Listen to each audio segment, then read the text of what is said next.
Hey, what's up, everyone? Welcome to lunchtime. I can't even talk. A lunchtime BRAP rant. I don't think I've done one of these in a little while, but had some time real quick out of my busy schedule to do a quick rant. By the way, we do go live tomorrow night at 9 p.m. Eastern time for our regularly scheduled BRAP. We're going to talk about some rumors going out there about another Sony acquisition of another studio developer, and then also another rumor from a quote-unquote insider about why we haven't seen Sony PlayStation have another showcase event, and that has to do with a certain acquisition of sorts. So we'll talk about that tomorrow night as well as some other gaming related topics. So definitely check that out. Again, 9 p.m. Eastern Standard Time tomorrow for our regularly scheduled BRAP. But I want to thank everyone who's joined me live. Please do me a favor, hit that like button. And I'm going to drop a link here in the live chat. Please retweet the link or drop it in your favorite social media platform. Let everyone know that we're live. But want to do this rant because so I wasn't on Twitter a lot this week, or I should say this weekend, because I was at a wedding out of town, and saw some things going around from a developer calling the Series S a potato console, which I don't even know why a developer would even say that. Hey, what's up, Ryan Landis? We've talked about this, and by the way, I do want to say something real quick. I just want to say, for those of you who don't know, the gaming community lost a great individual in Optimus Code. He passed away last Thursday. For those of you who don't know, Optimus Code had a degenerate disease, very rare degenerate brain disease, and was diagnosed with this about a year ago, and so just recently passed away. And I want to give a big shout out to Doc, Gamer MD, and Strictly Gaming for hosting a Spaces on Sunday night where we all got a chance to talk about and pay homage to Optimus Code, pay our respects to him and his family. But yes, rest in peace, Optimus Code.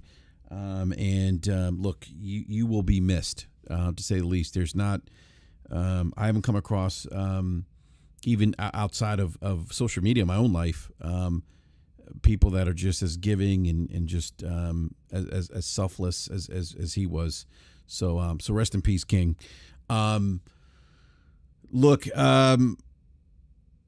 But and Optimus Code came to mind because we did have this conversation about how design, weaker hardware can hold back design per se, and it's true, it can. I mean, we've had other developers confirm this with us on BRAP as well, that in terms of design doesn't scale the way resolution does, so design can be impacted when you have to factor in weaker hardware per se. But at the end of the day, it's. People are going to enjoy games on the Series S, and that's kind of what I wanted to bring up, that people aren't enjoying. Like, my son has a Series S. He doesn't enjoy Forza 5 any less than me enjoying it on the Xbox Series X, and that's, the end of the day, is the most important thing to remember. Unless the experience is so compromised that it isn't enjoyable, that's a problem. Sure, from a technical perspective, does it hold back design? Yes. But in terms of what we see in games, I mean, is it impacting individuals where to the point where they're not even enjoying playing on that console? And I don't think that's the case. And ultimately, that's what matters. So, in my opinion, but this is gonna be a quick lunch rant. So we got some new details on PlayStation 5. The DualSense Edge, which Sony revealed this past summer, finally got a release date of January 26th, and that's a global release date, I might add. January 26th, global release date. So it's going to retail here in the U.S. at $199. So that's slightly more than the Xbox Elite 2 controller, which, by the way, Microsoft also announced today. And finally, by the way, thank you, Microsoft, for doing this. They've announced the Xbox Series X. I'm not the Series X, I'm sorry, the Xbox Elite Series 2 controller. They've announced that you can now customize that controller via Xbox Design Labs, which I think is awesome. I know a lot of people have been asking for that. Hey, what's up, Key Up 901? A lot of people have been asking for that, so it's really cool that Microsoft announced that you can customize your Elite. And I still have an Elite version 2. I haven't even hey, what's up, PlayStation Ecstasy? I haven't even unboxed my Elite 2. I need to use it, by the way. I need to hook it up for playing on PC, mostly first person shooters, which I am still playing Fortnite, by the way. So yeah, I'm hooked on Fortnite. But speaking of games, by the way, for those, if you're looking for if you subscribe to Game Pass, and if you don't subscribe to Game Pass, if you're looking for a new game to play, a Plague Tale, a Requiem, the sequel to A Plague's Tale, just released today. And it's actually sitting, I think, like an 80 something Metacritic, Open Critic. If you reviews have been pretty consistent, pretty solid for the most part. But that game it releases today. So if you're looking for a new game, it's a puzzle stealth game, action adventure game, I guess. It's I enjoyed it. It's one of my favorite games of 2019. And so I've heard some other people say it's they've reviewed it. It's one of their favorite games of 2022. So I'm definitely looking forward to it. So that's out today. And if you have Game Pass, even better. It's launching Game Pass day and date.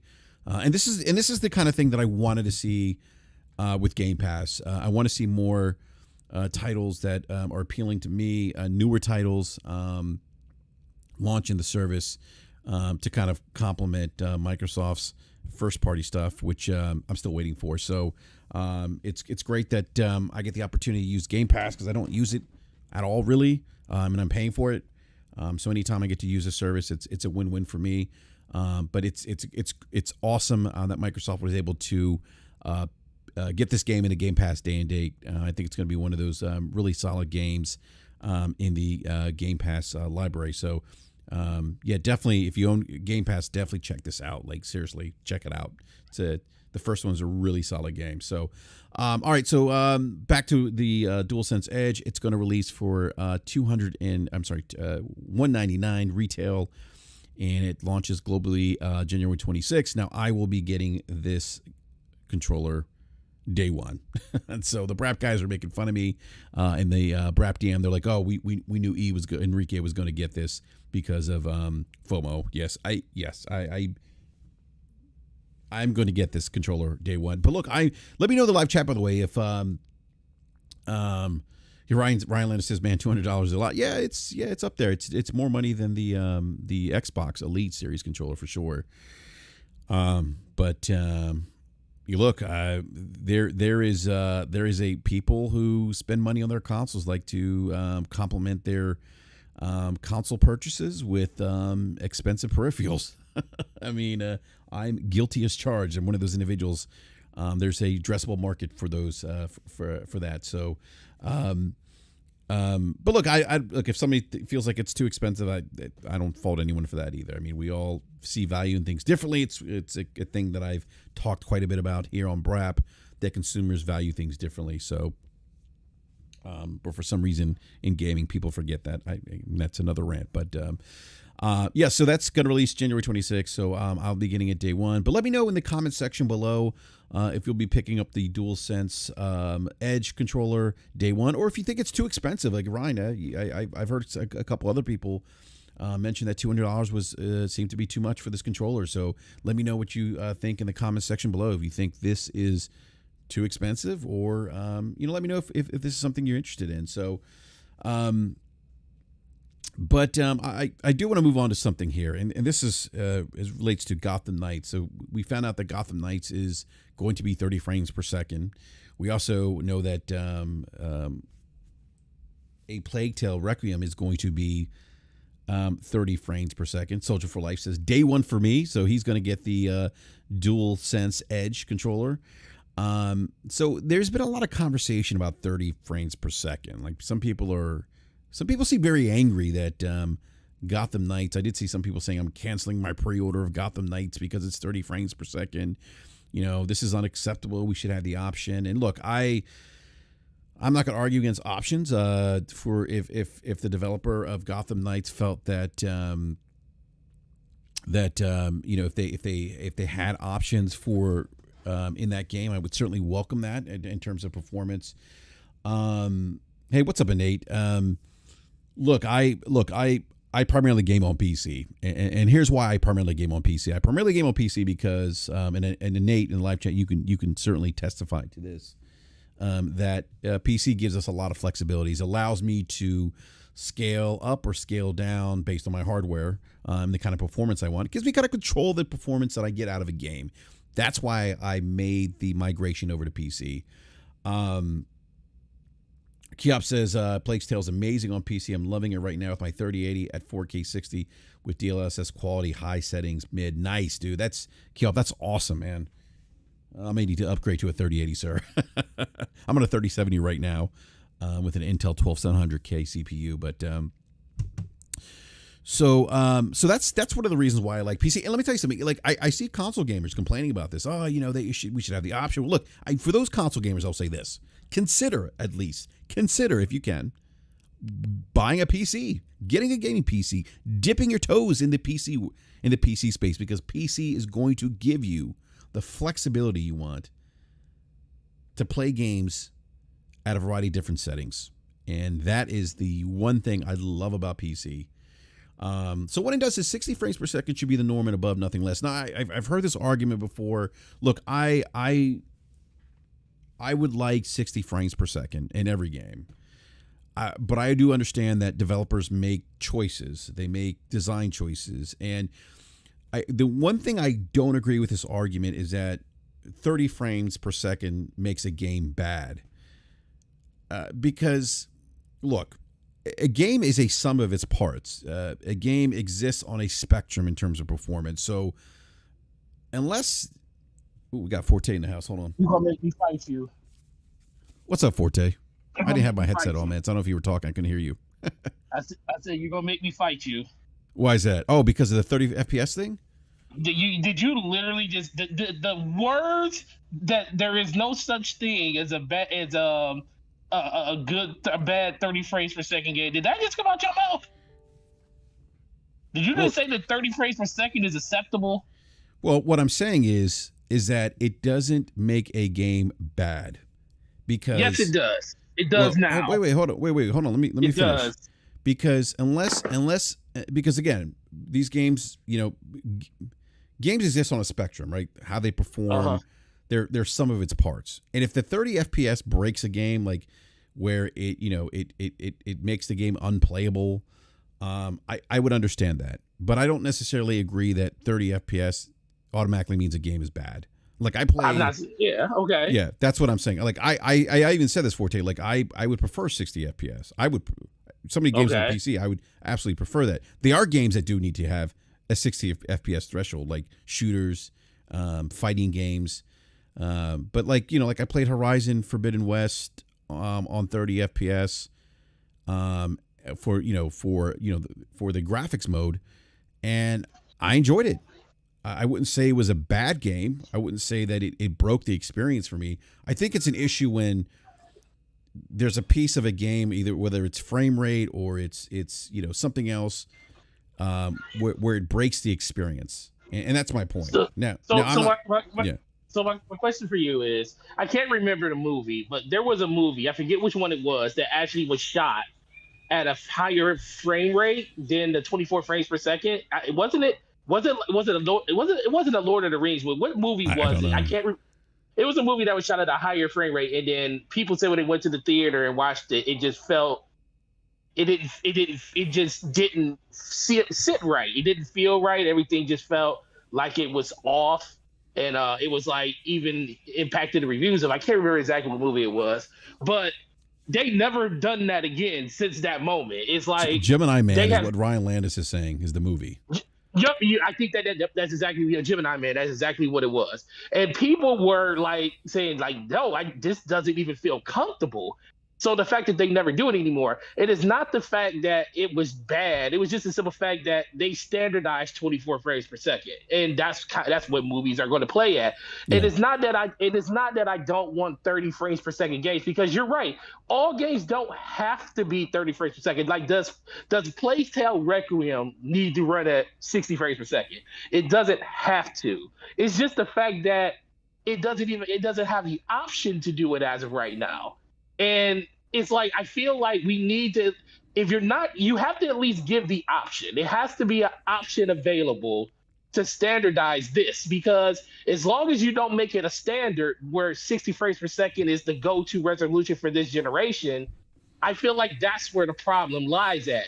Sure, Mhm. there's going to be one-offs where the better ratings will probably play the game, especially if you are a graphics whore and you want to see the fidelity and you want to see the ray tracing and everything at its highest evolution. Yeah, you're probably going to have to dumb the game down. Well, I'm not going to say dumb the game. You're probably going to have to, sacrifice the performance to get the eye candy, and that's fine. But at least you have the option to do it.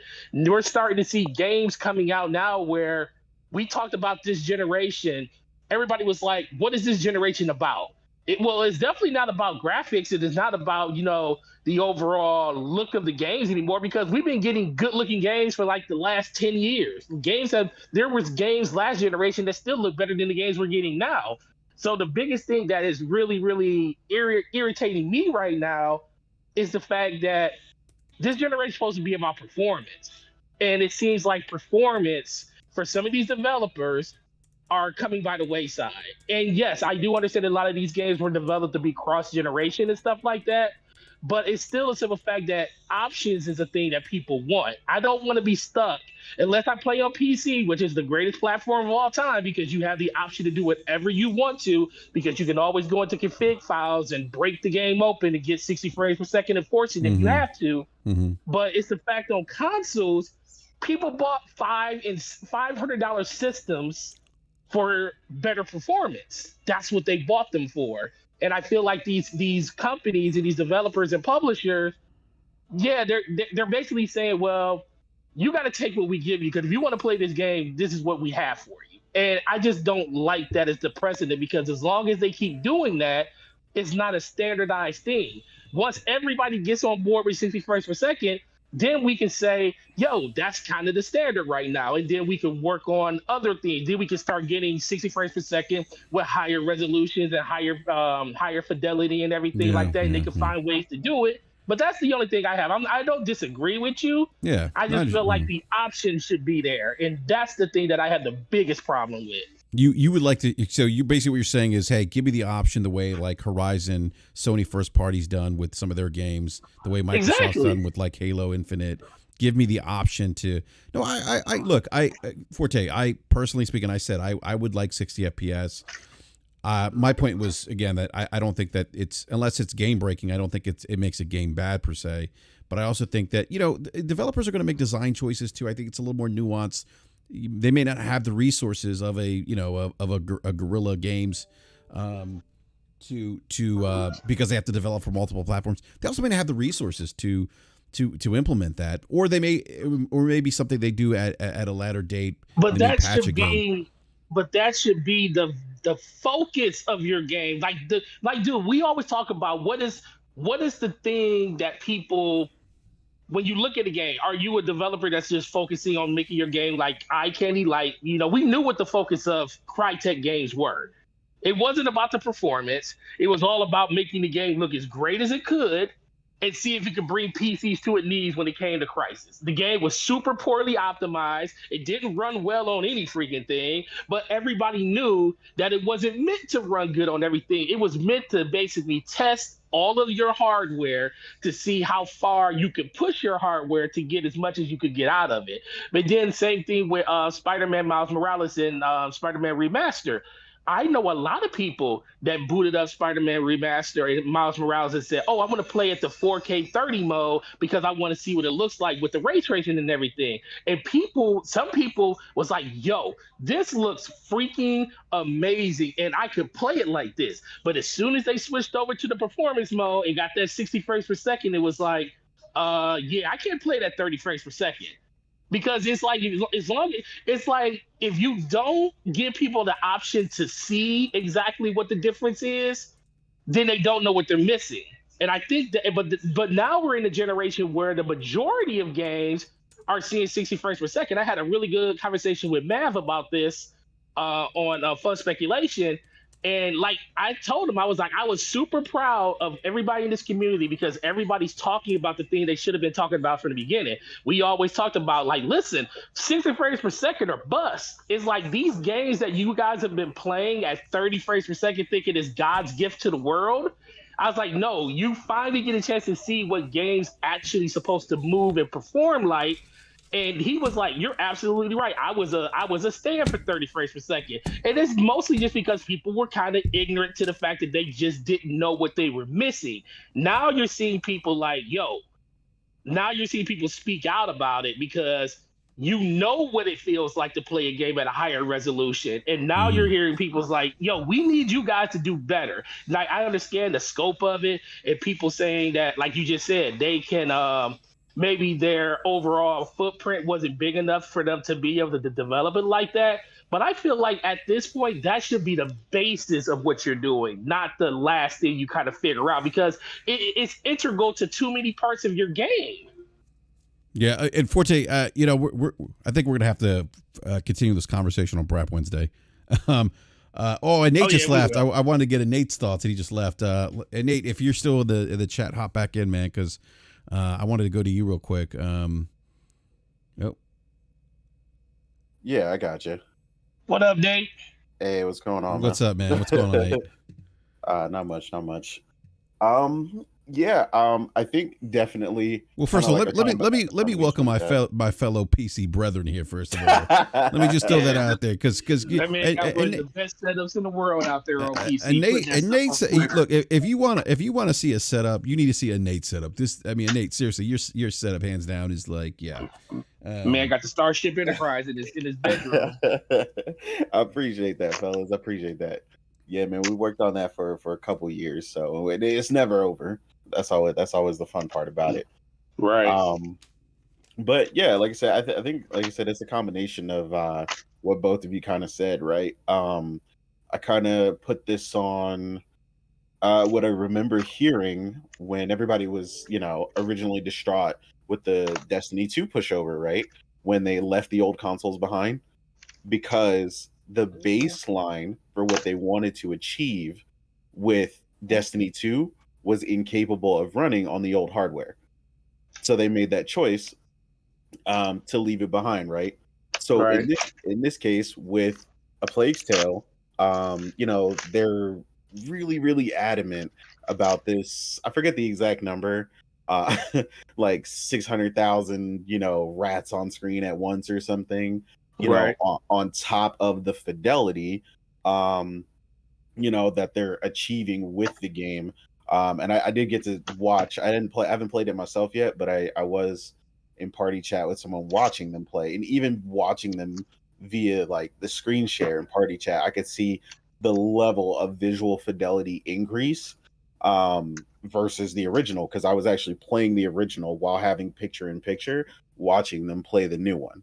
So like, Nice. I mean, it is head and shoulders of light years ahead of what they were doing before, and lighting and all these different techniques.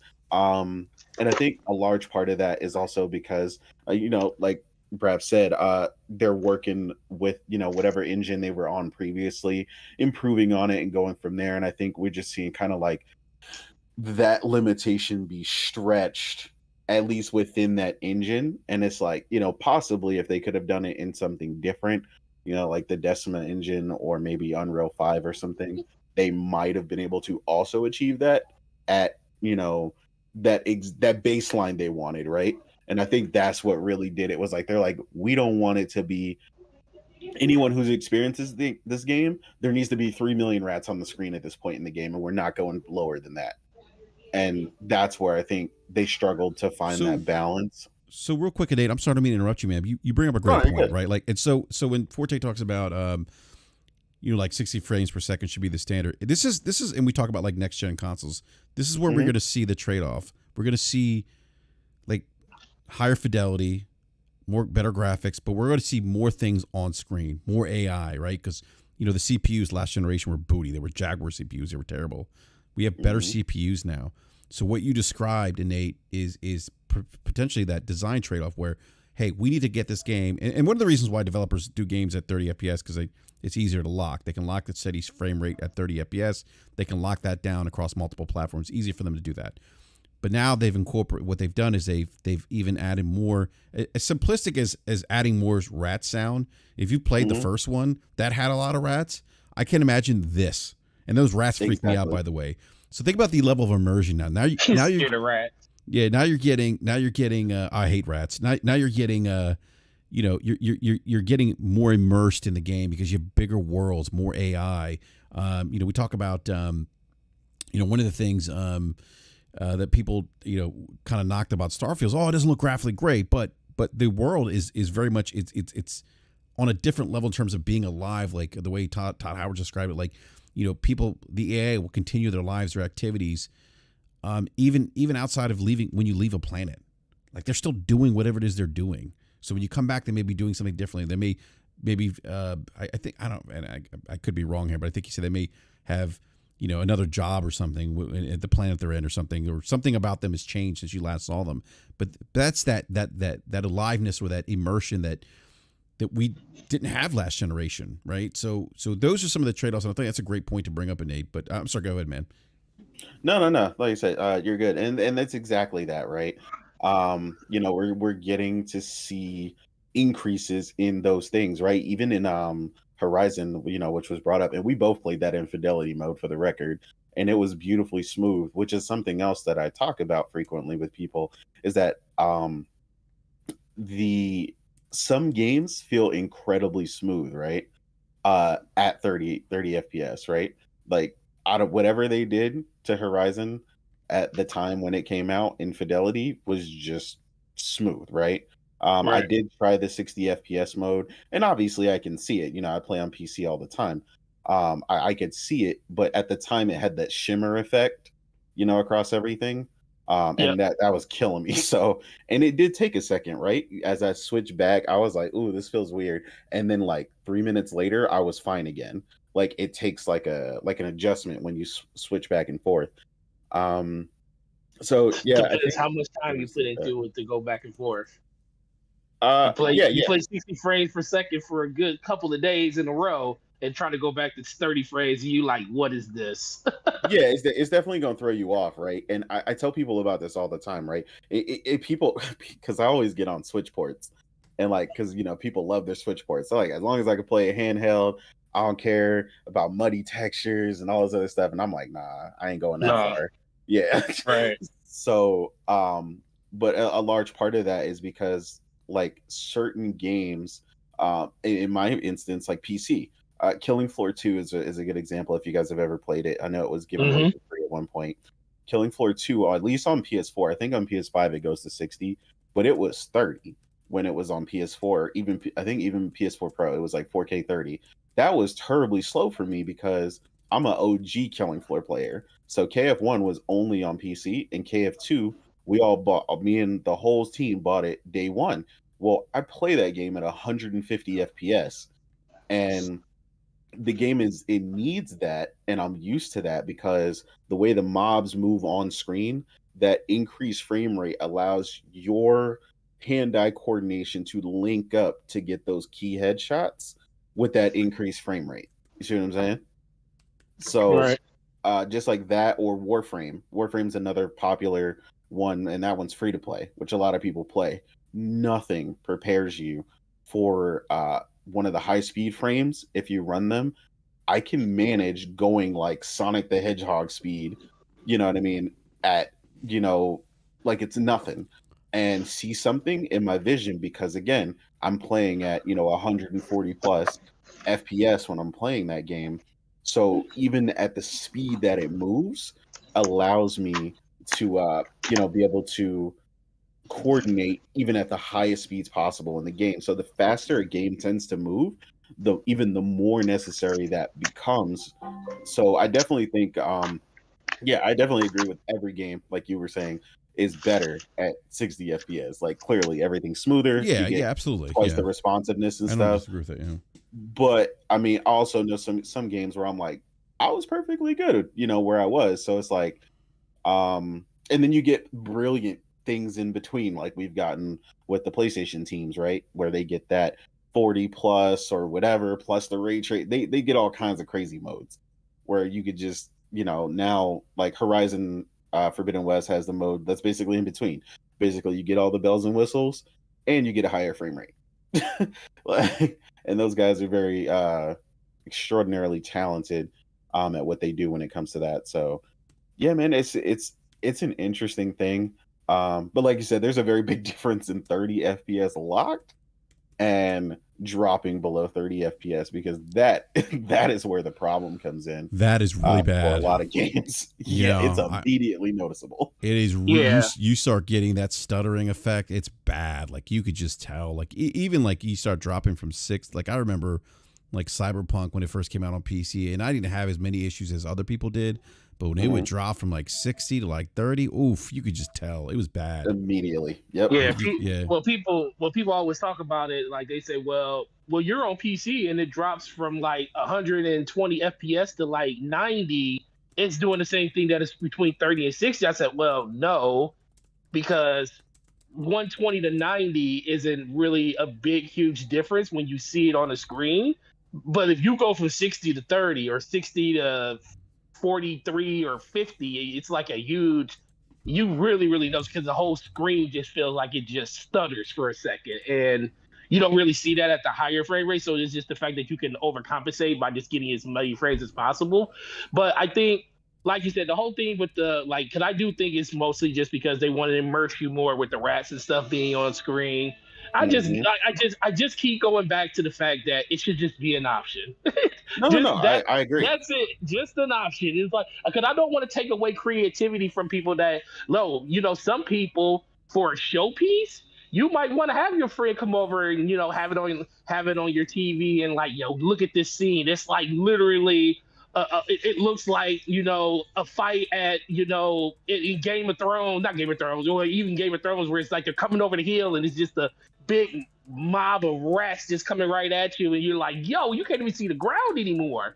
So exactly. that's very, very that's traumatizing, first of all. It's very cinematic. I will definitely, then the music picks up and stuff, and it really gets you into it. It really dramatizes everything in a game, and that's something that movies do a really good job of too, when they do stuff like that. But I just feel like, for the most part, when you bought into these systems, like, and Nate, I know you got a high-end PC. When you bought into your system, you ain't buy into saying, yo, I'm playing my games at 30 frames per second. You bought in to say, what's my monitor? What's the G-Sync on my monitor going to be at? Oh, 144? I need to see if I can hit that as much as possible. And I just think that's just the nature of it. And I think mostly for me, it's like I have come to the realization that I understand that this is still going to happen on console from point to point. I just want to bring light to it, because I'm sitting there like, wait a minute. I can play this game on PC and get well over 100 frames per second, 120. I can hit the 144 with my PC and stuff if I want to, and I won't have to struggle with it. But it's like the fact that I know people have bought into a $500 ecosystem with these new systems, and they don't have that option. And I just don't want that option to go away, or I don't want that perceived option to feel like, it's going to be something that's going to be hit or miss going forward, because until we standardize it and 60 frames per second becomes something that is ubiquitous across the board, and that's literally no compromise on that, I just feel like we're going to continue to keep having these issues, mostly just on the console. And then, it's even more erratic when the PC, because think about it, when you get a game that's locked on PC at 30 frames per second, what's the first thing the PC player base does? They scream and yell about it. But then they go on, but they always make it known, like, how in the heck are you going to lock a game to 30 frames per second on PC? But they go into the config files and find out how to unlock it after the fact. But they always make their point known, and I'm thinking that's what console gamers need to do too when it comes to consoles. Yeah, no doubt. I dealt with that recently with Nier Automata. Yeah, exactly. That was kind of an interesting choice. Yeah, I was like, why is it locked? Now, obviously, like, by the time I played it on my PC, it was no longer locked. They patched it to 60 FPS. But like, I was curious, like, I thought something was wrong, because I was like, why am I not getting 150 plus FPS? So as a PC, Yeah. knowing my PC's capabilities, I was like, I feel like something's wrong. But that's when I discovered, even though they upped it, they still kept it locked. Yeah. So Yeah. yeah, you definitely run into these weird caveats and stuff, and it's like it's so complicated, right? Because we have these discussions all the time, and these are my favorite, right? Getting into the technicalities and nuances of game development. And I'm like, I always tell people, I'm like, even other game developers particularly couldn't really tell you why this game couldn't and their game could. But yeah, Are you talking about I'm gonna let you Gotham go. Knights or A Plague's Tale? Like the Hold on, give me 1 second. The bank's calling me. yeah. He said the bank's calling him. But you know what, Forte, I don't, I don't think that 30 will be a standard per se. I just don't. I think, when you think about hardware limitation, you got to remember something. Like, we're talking about PCs, we're talking about hardware that's, twice or three times as much as a console.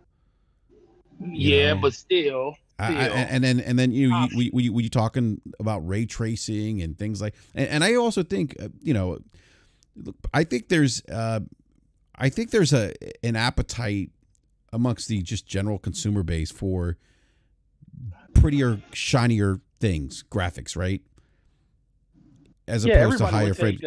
So I think that's an easier selling point for a game than, oh, this game has 60 FPS. Most people aren't going to know or care about, except for us, like we pay attention to these things. But general consumer bases, they're going to see something that looks like, that melts their eyes and looks realistic and be like, oh my God. And they're not going to care whether it's 30 FPS or 60 FPS. Yeah, a lot of people are going to take a pretty face over a bad attitude. They'll deal with the bad attitude later.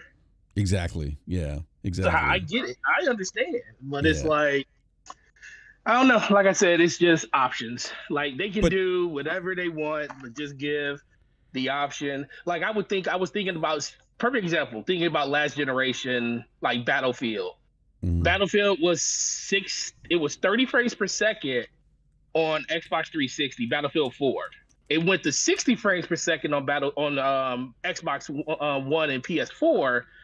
The biggest difference they did to make it, of course, they made the graphics better, but they also limited parts of the map on the 360 to make it so you can actually still play it at, I take that back, it was 60 both places, but they limited the map sizes on Battlefield 4 on the 360 and PS3. Same map, but certain parts of the map, you could see it, but you couldn't go there. They had like invisible walls up, so you couldn't go to those parts of the map. They just basically shrunk it down. Well, with the Xbox One and PS4, they were able to raise the graphic fidelity up to 720p from whatever it was, 540p on Xbox 360 and stuff. And then they were able to open the map up fully, so you got the same size maps as the PC player base got. Of course, you didn't get the graphical fidelity, but they were still able to hit that 60 frames per second target. I just look at it like that. Why can't we still do stuff like that in this generation? But if you want to get more, you just take certain things away. Like, okay, there's 3 million rats or 200,000 rats on the screen. What's the difference between 200,000 and 1,500 or 1,000? Like, it's still going to look like a crap ton of rats on the screen, but you could probably slow that down to give people a little bit more performance back if they choose. And I think that's the thing they're missing. Yeah, look, Forte, you were making the argument that people should just stop playing on consoles, go out and buy a PC. I've been said that for a while now. And that's it, man. Like, I'm playing Plague's Tale Requiem on PC. I'm going to download it on Game Pass PC. And I'm going to play it there, and I'm going to mess with the settings. Like I'm playing Cyberpunk again right now, man. I'm playing it, 60 FPS and, DLS performance, ultra high settings, all ray tracing on. I mean, it's like, it's amazing, I toggle back and forth with settings for Halo Infinite when I'm playing multiplayer to get that 144 FPS, so. But, Forte, I think we're going to have to continue this conversation, man, on BRAP. I would like to talk about this more, but BRAP needs to get back to work. So, and I don't know if Innate's back, but Innate, are you there? Are you back? Maybe he's still on the phone. The bank called him, man. Yeah, they're like, hey, we want our 30 FPS back. But we want our 30 FPS back.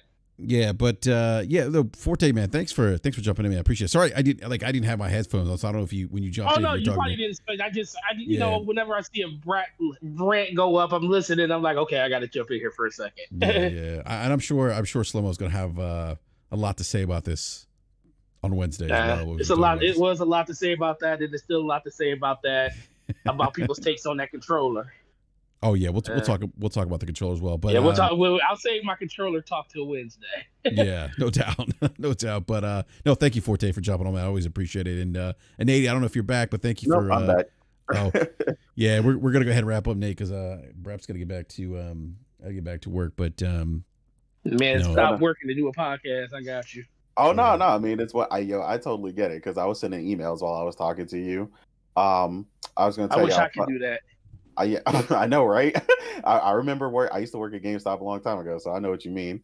But no, I was gonna tell y'all a fun fact: don't ever try to pay your car payment early when you have it on auto pay because it'll mess up everything. That's why. Oh no! Yeah. I did the same thing. I did that a couple weeks ago with my last payment, and I literally paid it like I said, let me pay this now because auto pay for last month was going to come in. It was like, cause I had just redid my car, and I was like, well, I just want to pay it now because we're going out of town, so it doesn't come out auto pay. Exactly. I paid it, and then 3 days later they took another payment. I'm like, yo. Oh yeah. They'll take the payment. That doesn't count as it's satisfying your monthly payment. It just counts as you made 2 payments. Well, yeah, I said, y'all need to refund me. Yeah, what she explained was that the auto pay in the system has no way to know that you basically pay. It's like if you pay like your internet bill ahead of time, the internet company don't care. It says it zeroes out your balance, right? But it doesn't do that when you do a car payment. No. I had a buddy who made 4 car payments one month. He thought he made like 4 months of payments, and he didn't pay his car. And so they came after him, and he got a repo notice, and he's like, "What?" Yeah, they was like, "We gonna put a boot on your car." Let's go. He's like, I paid 4 payments. They're like, no, it doesn't work like that. You still need to. They said that balance still says $16,000, and you just paid towards the balance, sir. Exactly. But yeah, but no, Nate, thanks for stopping by, man. I appreciate it, man. And as I said to Forte, it sounds like what we're saying to everyone is it's time to start looking at PC as a viable gaming platform. You're not gonna have these issues. And I was gonna say, I'll tell people in a minute, right? A lot of people underestimate the crossover with PC and consoles. And I'm like, it is not as rare as people seem to think. If anything, it has become more frequent. I've built more PCs this year for friends and family than I ever have. And the first person that I helped build one is looking to upgrade to a new one. So I was like, it's not hard, right? A few basic lessons. I sit them down, like, don't 100% your hard drive, don't do this, don't do that, and you're fine, right? Like, a lot of people are like, oh, it's so hard. Oh, there's all these problems. And I'm like, there's problems on anything. We've all had crashes on these current gen systems at some point, right? Right. So I was like, my PC in general specifically is my Plex server as well, and I leave it on 24/7, literally 24/7. And there's nothing wrong with it. I haven't had a virus. I'll be doing everything but going to the the black market or whatever internet on the PC. Yeah. Like, I don't go to the dark web or none of that, but I'm saying, like, as long as you have some basic understanding and about 4 ad blockers and 3 pop-up blockers, you will be perfectly fine. Yeah, facts. But yeah, man, again, like I said, super pleasure as always, you know what I'm saying? And yeah, man, we're gonna be welcoming plenty more people to the PlayStation PC Master Race. Oh man. Oh yeah. I'm telling you, I told people by next generation you won't even need a PlayStation. Hey, I told people, yo, in a minute, in a New York minute, the moment they're day and date, cool. I'm about to take that 500 that I used to put in my PS5 or my PS6, and I'm gonna get my new graphics card and call it $1. Yeah. Yep. I agree. Yeah, In your show, Brad, before we keep going. No, I agree too, man. Like, if please, Sony, go day and date your PC. That would make me a happy consumer. So, yeah. But no, gentlemen, thank you again for your time. Everyone in the live chat, thanks again for coming by, hanging out with us for this impromptu rant. Let me know in the comment section below what you think about the debate over 30 frames per second, if it's a deal breaker, if it breaks a game, or if it's not that big of a deal to you. Also, let me know what you think about the price of the DualSense Edge, if it's too much money, or if it's or if you feel it's just right for you. So let me know in the comment section below. That premium money. Yeah, premium money. But yeah, we'll be back tomorrow night, 9 p.m. Eastern Time, regular schedule BRAP. And if you're new to the show, please subscribe, hit the bell notification so you're alerted when we go live. Please, everyone, smash that like button as well. And we'll catch you tomorrow night. See you. Hit the like button. Peace. PlayStation, give us a